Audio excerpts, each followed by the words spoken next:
Watch how they grow. Watch how they find each other. How they know.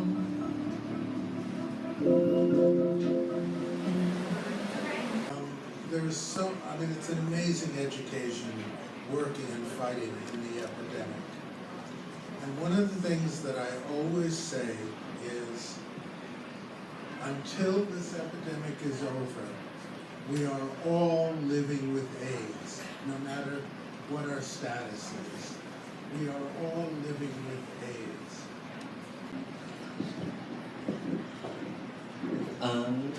Tonight I'm Tommy Kaw as Andy Kaufman as Elvis. And that's where it ends there. At the end of 2012, I sent a letter requesting my information to several government agencies, requesting any information pertaining to me as a person. Department of Homeland Security, United States Secret Service, Washington, D.C. Dear Requester, this letter is intended to acknowledge the receipt of your recent Freedom of Information Act, Privacy Act, FOIA-PA, request received by the United States Secret Service on January 29, 2013, for information pertaining to yourself. In response to your request, the USSS has conducted a reasonable search for responsive records. It appears from a review of USSS main indices that there are no records pertaining to your request that are referenced in these indices. This is the final response. We are kept by a map that we make ourselves. We forget that the pen is in our hands. We are kept by a map that we make ourselves. Over their faces to breathe through the tear gas. I heard my mother wander the streets, a hysterical pain in her belly. I heard one hand made the sign of the cross, the other a fist. I heard a rumor about riots got started. Officer, I heard that after so much blood, the ground develops a taste for it. Thank you. Shanti Isaac, 34 years old, Houston, Texas. Courtney Davia Dawson Yoakum, 32 years old, Los Angeles, California. Cateri Candace Johnson, 16 years old, Burlington, Iowa. Demarcus Stansberry, 30 years old, Baton Rouge, Louisiana. Maya Young, 24 years old, Philadelphia, Pennsylvania. Vernica Banks Cano, Philadelphia, Pennsylvania, age unknown. And who this time will starve the mouths of cocked and eager guns? And who this time will place themselves in front of the machinery of burial? And who this time will kiss under the aching moonlight like the world isn't crumbling at their backs? And who this time will take the babies into the rising river and let the divine apocalypse wash over their heads? And who this time will not run from the fire whispering its way along a city's spine? And who this time will instead break the tree's lowest branch and bend it into the fire? And who this time will carry the torch to the temple gates and interrupt the crowning and the victory feasts and the parades pulling long into the streets? And who this time will weigh the price of heaven in their palms and instead turn to the faces of their people and say, yes, yes, we will go through hell again, but now the hell will be ours and ours alone? And who this time will be unafraid to become the righteous demon? Who will cast out all others who would wish a worse hell upon our hell? And who this time will remind the people that there are more of them than there are of us? But who will remind the people that we all have ancestors? And some of them built this country. And some of them were fed into the hunger of war to keep this country built. And some of them were dragged across Kelly Ingram Park by the jaws of police dogs. And some of them were pushed like dying weeds down Birmingham by the riot hoses. And some of them washed blood out of their only good pair of marching shoes. And some of them washed blood out of their grandmother's only pair of good sheets. And some of them buried their children at dawn and pressed their backs against police barricades at dusk. And some of them fill prisons and hum the words from a spiritual passed down from their mothers, who sit in empty houses with wide yards, paid for with the money their children got from doing what a judge said won't have them home for another 20. And some of them hover in the night and lock arms above our gathering. And some of them lean into our ears and share a small blessing. They cannot kill us until they kill us. They cannot kill us until they kill us. They cannot kill us until they kill us. They cannot kill us.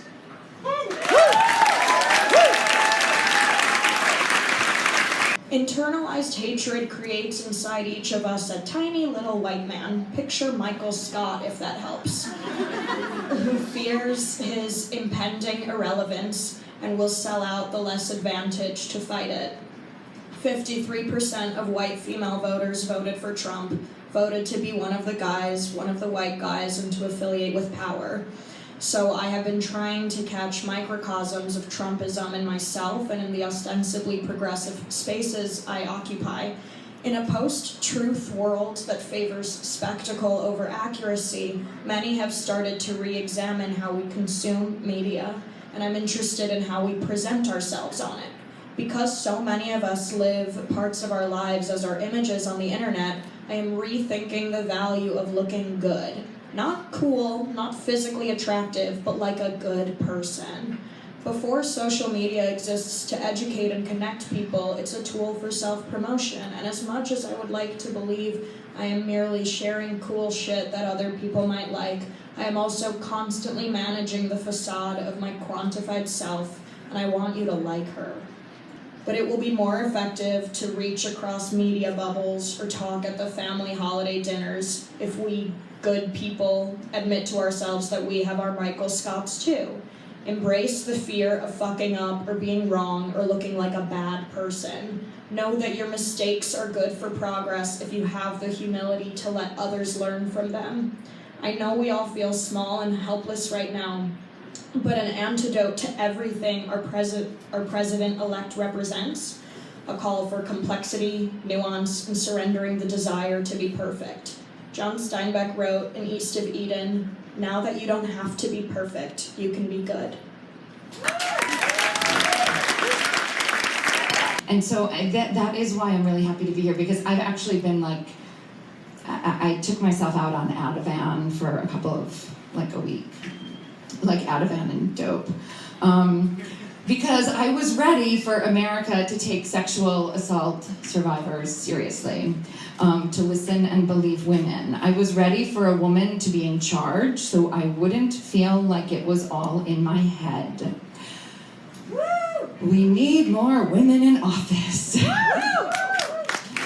And then the rapist is elected, as if he's my rapist. And I know I'm not the only person that felt this way right afterwards. Throughout his presidency, Bill Clinton relied on an ideology called future preference. It means operating under the idea that the future will be better than the present if all people accept it as their moral responsibility to make it so. That personal sacrifice, hard work, and strife in the current moment will benefit us as a collective society later on. Bum, bum, bum. In 1787, I'm told our founding fathers did agree to write a list of principles for keeping people free. The USA was just starting out a whole brand new country.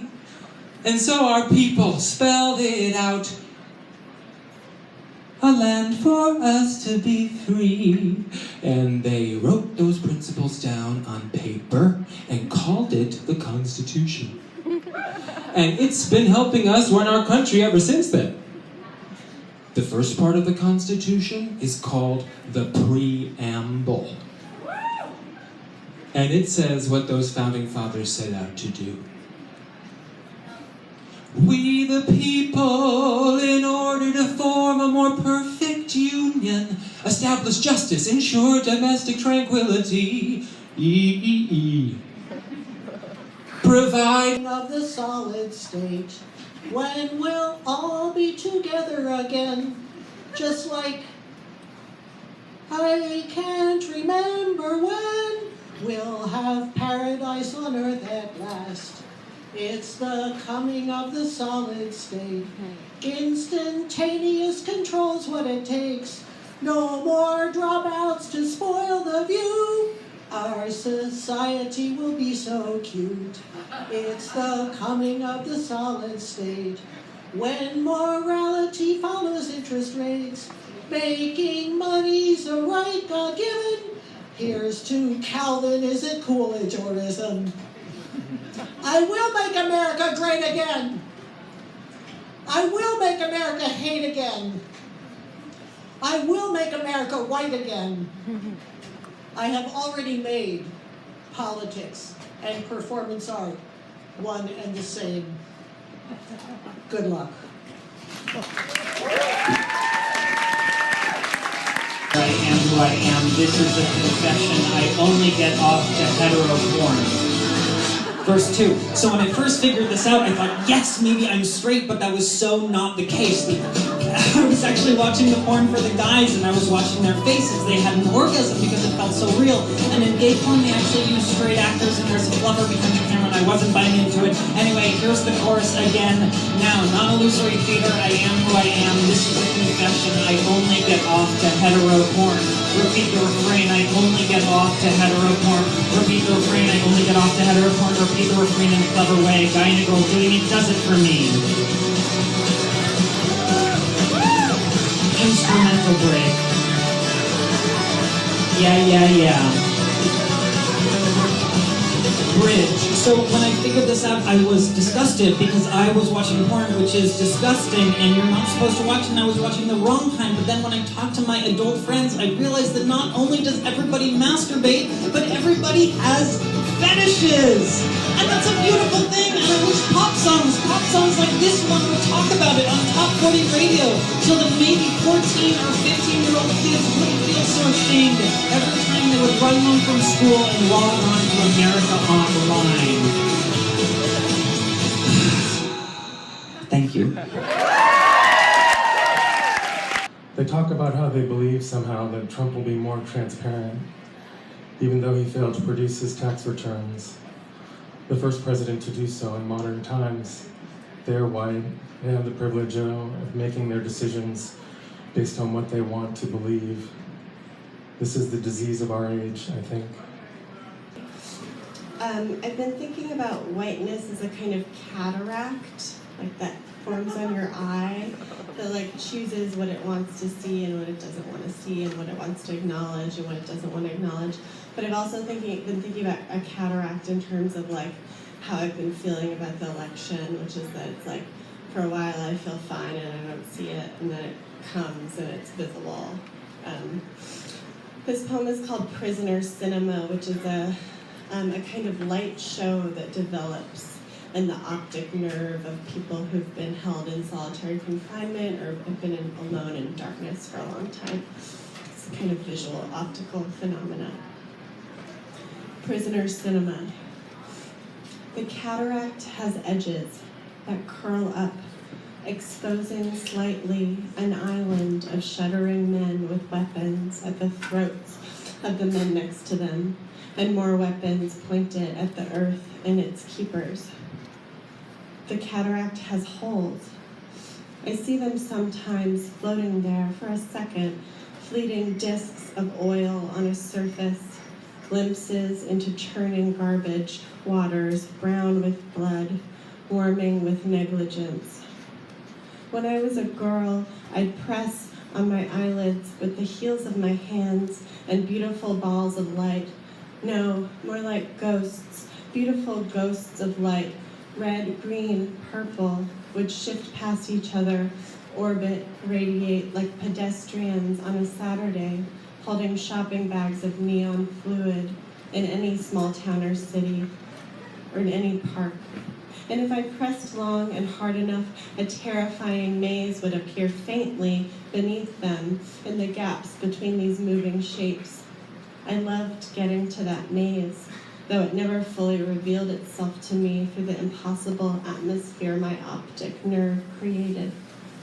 I'd stop pushing when it hurt, or I feared irreversible damage, And when I opened my eyes, the labyrinth would for a moment be superimposed over the bathroom stall of Jordan Acres Public School or the walls of my bedroom. Inasmuch as mazes have become an enduring symbol of humanity's feelings surrounding the mind, the subconscious, madness, bureaucracy, terror, individual fortitude, and imprisonment, I've never actually been inside one. I strain to remember an incident of a group navigating a maze together. Everyone always splits off in the movies and the tales. Shelley Duvall playing Wendy Torrance in The Shining, racing her son Danny through the hedge maze. Is he with her or on another side of a big green wall? She yells, "The loser has to keep America clean. The loser has to keep America clean." Prisoners cinema, they call it, the mobile shapes and colors humans often see before them when trapped in solitary darkness for abnormal lengths of time. A light show from nowhere, from the eye. Who gets to appear in the cinema? I can't see you, but I can feel you. I can't see you, but I can see your edges. I can't see you, but I can see where you end.